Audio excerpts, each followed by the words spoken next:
고백을 하자, 내일 감사의 고백을 하자, 이런 제목으로 말씀의 은혜를 나누고자 합니다. 사람이 지혜로운 것처럼 보이지만 어리석고 미련합니다. 최첨단 과학기술로 만들어진 제품을 사용하면서 돼지머리를 놓고 고사를 지냅니다. 과학이 미신을 이기지 못하는 겁니다.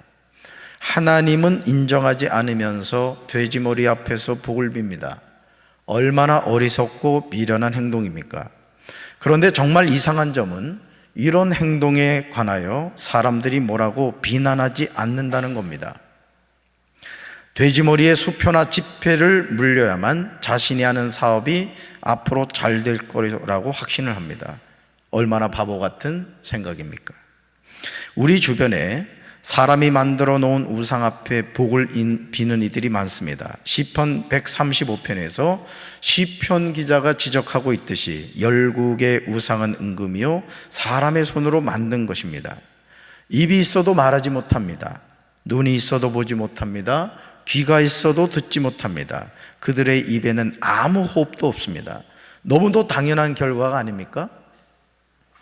그럼에도 사람들은 누군가 만들어 놓은 우상 앞에 복을 빕니다. 손을 합장하고 마치 그 우상이 자신에게 뭔가를 해줄 것으로 기대합니다. 그러나 사람이 만들어 놓은 우상은 아무것도 하지 못합니다. 사람이 우상을 옮기기 전에는 자기 스스로 위치를 옮기지도 못합니다. 그런 우상에게 뭔가를 요구하면 우상이 얼마나 부담이 되겠습니까? 자기 몸 하나도 옮기지 못하는 우상한테 복을 달라고 자꾸 와서 빌어보세요. 우상이 너무너무 부담스러울 겁니다. 사랑하는 성들은, 저와 여러분이 믿는 하나님은 사람이 만든 우상이 아닙니다. 제가 방금 역대하 말씀을 읽다가 왔는데 그 히스기야를 침공한 사내립이 와가지고 하나님을 향하여 뭐라고 조롱하냐면, 내가 이제까지 이방 민족을 다 정복을 했는데 하나님 아무것도 아니야. 아무것도 할 수 없어. 다른 신들하고 뭐 다를 게 있어. 아주 그렇게 조롱합니다. 그런데 하나님이 열받으셨어요. 한 방에 그냥 사내립을 죽여버리시죠. 여러분, 살아계신 하나님이신 줄로 믿습니다. 이 세상의 신은 오직 하나님 한 분밖에 없는 줄로 믿습니다. 출애굽기 3장 14절에서 하나님 이렇게 말씀하세요. 같이 읽습니다. 나는 스스로 있는 자니라. 아멘. 하나님이 자신에 관하여 소개하시는 내용을 주목해야 돼요. 나는 곧 나라는 거예요. 무슨 설명이 더 필요하겠습니까? 나는 되고자 하는 대로 될 나일 것이다. 그러므로 하나님은 모세에게 이렇게 말씀하죠. 같이 읽습니다. 너는 이스라엘 자손에게 이같이 이르기를 스스로 있는 자가 나를 너에게 보내셨다 하라. 아멘. 하나님은 스스로 존재하시는 분입니다. 시작도 끝도 없으신 분입니다. 홀로 존재하시고 홀로 천하 만물을 주관하십니다. 이토록 엄청난 하나님이 나의 아버지가 되시고 나의 창조주가 되신다는 사실이 얼마나 놀라운 일입니까? 그러기에 시편 136편 1절에서 시편 기자는 이렇게 노래합니다. 여호와께 감사라. 그는 선하시며 그 인자심이 영원함이로다. 아멘. 온 마음을 다하여 노래하고 있습니다. 우리가 하나님께 감사해야 하는 이유가 무엇입니까? 하나님은 선하시기 때문이에요. 하나님은 그 인자심이 영원하기 때문입니다. 하나님이 선하시고 그 인자심이 영원하다는 것은 하나님의 성품을 잘 보여주는 표현입니다. 우리는 하나님의 이 성품을 바로 알고 살아야 돼요. 우상스러운 하나님을 섬기는 것이 아니라 인격적인 하나님을 섬겨야 됩니다. 언제나 내 삶을 책임지시고 우리 가정을 지켜주시고 우리 자녀들의 미래를 축복하시는 하나님, 그 하나님이 나의 하나님이신 줄로 믿습니다. 하나님의 이 성품을 믿음으로 굳게 붙잡아야 돼요. 이 세상에 참된 신이 어디 있습니까? 오직 하나님만이 참된 신이신 줄로 믿습니다. 그러므로 모든 신들 가운데 가장 크신 하나님께 감사하여야 합니다. 왜냐하면 그 인자심이 영원하기 때문이죠. 지극히 높으신 주님께 감사해야 될 줄로 믿습니다. 왜냐하면 주님의 사랑이 그지없기 때문에 그렇습니다. 우리가 일평생 힘써야 하는 일은 하나님을 바로 아는 거예요. 저는 우리 사랑하는 성도 여러분들이 하나님을 조금씩 더 알아가게 되기를 주님의 이름으로 축원합니다. 사실 우리는요, 하나님을 알려고 하지 않습니다. 여러분, 저에 대해서 아십니까? 저에 대해서 아세요? 제 이름이 뭐죠? 어떻게 아셨어요? 제 혈액형이 뭔지 아십니까? 제 키가 얼마나 되는지 아십니까? 네, 180 조금 안 됩니다. 왜 모르는지 아십니까? 알려고 하지 않기 때문에. 우리가 하나님을 알기 위해서 성경을 읽습니다. 하나님을 알기 위해 기도합니다. 하나님을 알기 위해 예배드리는 거예요. 하나님을 알면요, 우리는 불안해하지 않습니다. 염려하지 않습니다. 왜? 하나님이 우리 삶을 책임지시기 때문입니다. 여러분, 오랫동안 신앙생활을 해도 하나님이 누구신지를 알지 못해요. 하나님을 바로 알지 못하니까 삶에서 문제가 생겼을 때 우리는 당황하게 되죠. 우리가 고백하는 전지전능하신 하나님은 없습니다. 호세아 6장 3절에서 선지자 호세아는 우리에게 분명하게 이야기하고 있습니다. 같이 읽습니다. 우리가 주님을 알자, 애써 주님을 알자. 새벽마다 여명이 오듯이 주님께서도 그처럼 어김없이 오시고, 해마다 쏟아지는 가을비처럼 오시고, 땅을 적시는 봄비처럼 오신다. 아멘. 오듯이 오시고 오신다. 누가요? 하나님이. 누구한테? 나한테. 아무리 밤이 캄캄하다 해도 새벽마다 여명은 반드시 옵니다. 우리는 이 사실을 의심하지 않죠. 우리를 사랑하시는 주님도 마찬가지입니다. 주님도 새벽마다 여명이 오듯이 그처럼 어김없이 우리에게 오십니다. 해마다 쏟아지는 가을비처럼 오십니다. 땅을 적시는 봄비처럼 오십니다. 우리에게 다가오시는 하나님을 바로 알아야 될 줄로 믿습니다.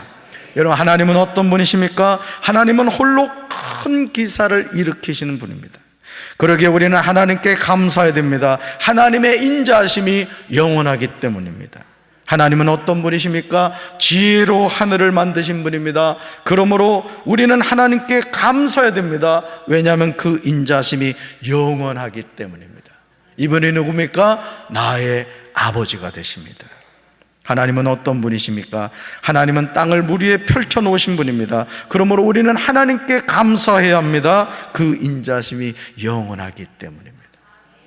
여러분, 하나님은 어떤 분이십니까? 하나님은 큰 빛들을 지으신 분이십니다. 그러므로 우리는 하나님께 감사해야 됩니다. 왜냐하면 그 인자심이 영원하기 때문입니다. 우리는 하나님의 자녀인 줄로 믿습니다.